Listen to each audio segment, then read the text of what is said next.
Hey, what's going on, everybody? Justin here, and I'm coming at you today with, I believe, my final best of 2024 so far video that I've been doing over the past couple of weeks. I've done all kinds of history ones. I think, let's see what we did: ancient, medieval, modern. I think I did my favorite science and nature books, stuff like that. So if those are more of your interest specifically, I'll leave links down below so you can check those ones out. But these are for, I guess we're going to be doing my favorite nonfiction books that I guess don't fit exactly into my wheelhouses of like kind of environmental stuff or like strict histories and everything. There's a little bit of overlap, but I did have quite a few, I guess, nonfiction stuff, like I said, that just didn't fit super close. And this is going to be in no particular order. These are all just going to be like honorable mentions, I guess, not ranked or anything like that. So let's just go ahead and get started. So we got the first one here is The Unclaimed: Abandonment and Hope in the City of Angels by Pamela Prickett and Stephen Timmermans.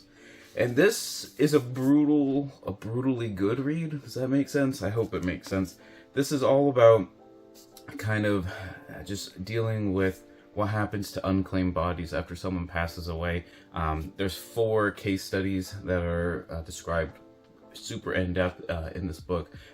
Los Angeles is the sort of a setting, though a lot of it could probably apply to most major cities and everything. But we get like the kind of the life story, kind of a good they're not really vignettes, they're like legit life stories of 4 different people, kind of what led up to them either like living alone or in a nursing home or what have you, and kind of their relationships with other people to get to the point where they weren't claimed. And then what happens, as far as like kind of the social work dimension, which is originally why I agreed to take this one. I gotta do an in-depth review though. I almost have to plan that one out a lot more than my other reviews though, for sure. So thank you to Crown for sending me this one before I forget.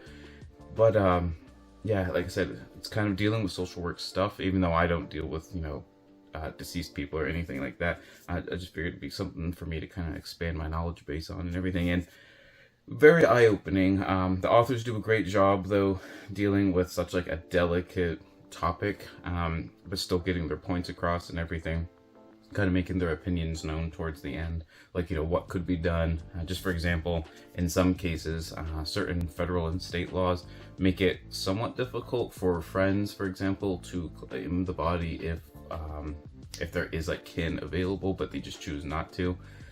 Things like that, and different organizations that are trying to do the best they can dealing with these different situations, particularly with like younger children that die, and veterans and people and like in kind of like niche groups like that. But obviously, the problem needs to be addressed for the population as a whole. But yeah, like I said, just very eye-opening. It is a very heavy topic. It's a heavy book in general. It's not super long. I think it's only like 300-ish pages. But like I said, it's just the stories are kind of pretty heartbreaking, like towards the end there. Even just some of the, I guess, just the people involved in the system having to deal with it, like coroners, social workers, things like that. It's just takes a toll on you. So, but like I said, just a very eye-opening read. I learned a ton, and if you want to be just like sad and melancholy and stuff after reading it for a little bit, this is the book for you. But it was, like I said, it's still an amazing book. I don't know how to explain it. It's like sad and a great, and I don't know, that's probably not even the right way to put it either, but it's hard to explain, but hopefully you got the gist there. Kind of on a similar-ish topic, not really, I guess. We got Atul Gawande's Being Mortal: Medicine and What Matters in the End. And this was a book I slept on. I thought it was just going to be like one of those overhyped books that everyone talks about, and then I get let down when I read it and stuff, which has happened several times.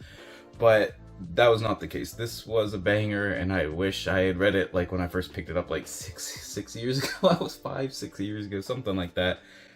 Yeah, just an amazing book. It deals all about with kind of making us kind of reflect on our choices for like end of life care for both ourselves and like family members and friends and people you like know and stuff. Just, is it in a lot of like Western society, we're very focused on quantity over quality, and how that, you know, maybe that's probably not the best way to go about a lot of different situations and stuff, where quality definitely should kind of take precedence and everything. He does a bunch of, he goes into a bunch of like different vignettes of different like end of life care and like nursing homes and stuff that have like implemented different policies to do like what they can to like change the setting and the context of like the place where these people are living, and how it actually boosts things, like the one where they just brought in like a literal menagerie of animals just for the sake of it, when they got permission from like New York State to just try it. That's just, I don't know, just very remarkable. But also Atul Gawande deals with his own actual kind of confrontation with this issue. He does almost like a case study with himself when his father received like a terminal disease, and kind of the steps that he took to go through that with his father and everything before he died. So like I said, just very amazing. I don't know, I don't even know how to explain this one either. Like I said, just it's very eye-opening in the sense of, you know, medicine and why it matters in the end is like the perfect subtitle for it. So definitely check it out if also if that's your thing. I think if you're dealing at all with like the medical professions or anything, or dealing with I guess, or have dealt with, like, you know, personal like death in your life and everything, I think this would be a great one to read as well. So next up is like kind of nonfiction. I'm not sure if you count philosophy as nonfiction, at least in the sense, because I guess it'd be like literary fiction is probably technically what a dialogue is. But for those who've been following my channel, you know, I've started like the philosophy Discord and stuff. I'll leave a link to that below as well if you want to join in and everything. It's very casual, very laid back, so no stress. We've got tons of new people. I'm pretty new to philosophy as well. So anyways, first couple of months we've done some of the Plato's dialogues. I think next month we're going to be doing some Rene Descartes and stuff. But I just really enjoyed this one. I love my Oxford World Classics, and this one is the Euthyphro, the Defense. Usually I think a lot of translations call it the Apology of Socrates, as well as the Crito. And just those three form just a really good, almost like historical narrative of kind of the trial and death of Socrates, especially if you were to add the Phaedo on top of it, which is sort of like his like last hours before he dies.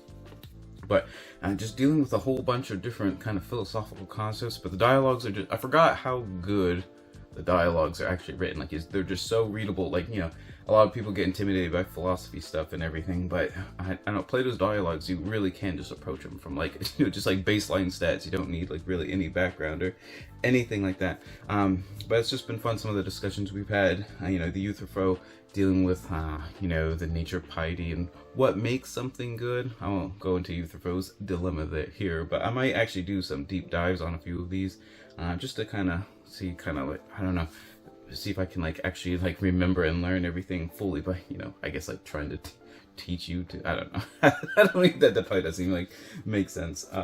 Anyways, you know, the Credo is dealing with justice, you know, when is it right to break the law or an unjust law, things like that.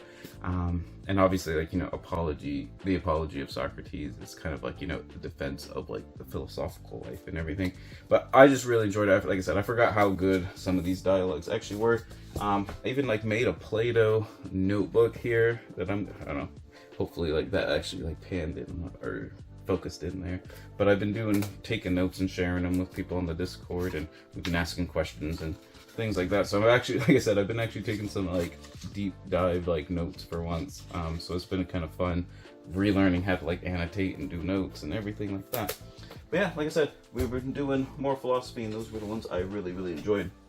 And then lastly here, for a nonfiction, like one of my best nonfictions that I read this year, it's kind of history, and I think I did mention it in my modern history, my favorite modern histories and stuff, but it's hard to explain. It's not just like a pure it's not really a chronological history in any sense.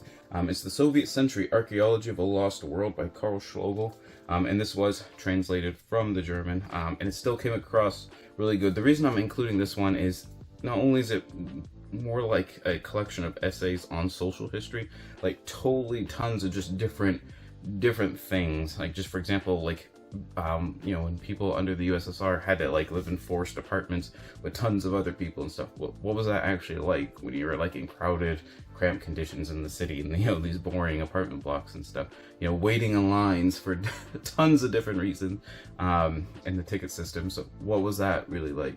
I don't know, like just even going to like stores, black markets, but like also regular stores, what was that like? Everything like that, it's just really, really eye-opening. Like I think one of the first chapter or first essay or two is dealing with essentially like giant flea markets and stuff. I just find that stuff really fascinating. Social history is my favorite kind of history and stuff.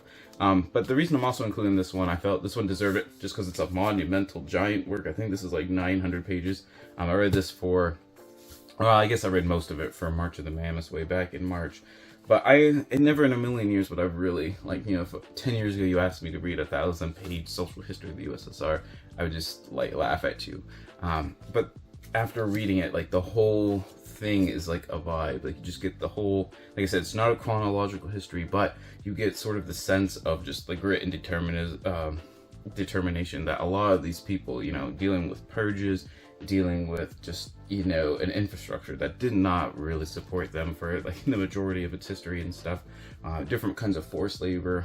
There are vignettes and essays on like the Gulag system, things like that. Like I said, just people actually having to deal with this for, several or, almost a whole century and stuff. It really just, like I said, it just has this like vibe of like, just the regular people, like what they had to go through. And I don't know, it did impact me, so I feel like it kind of deserves like 2 mentions and stuff, but I can't really remember. I think it's about 8, I think if I remember, it's 80 or 100 essays. Like, hold on one second. Yeah, 60 different essays on different topics and stuff.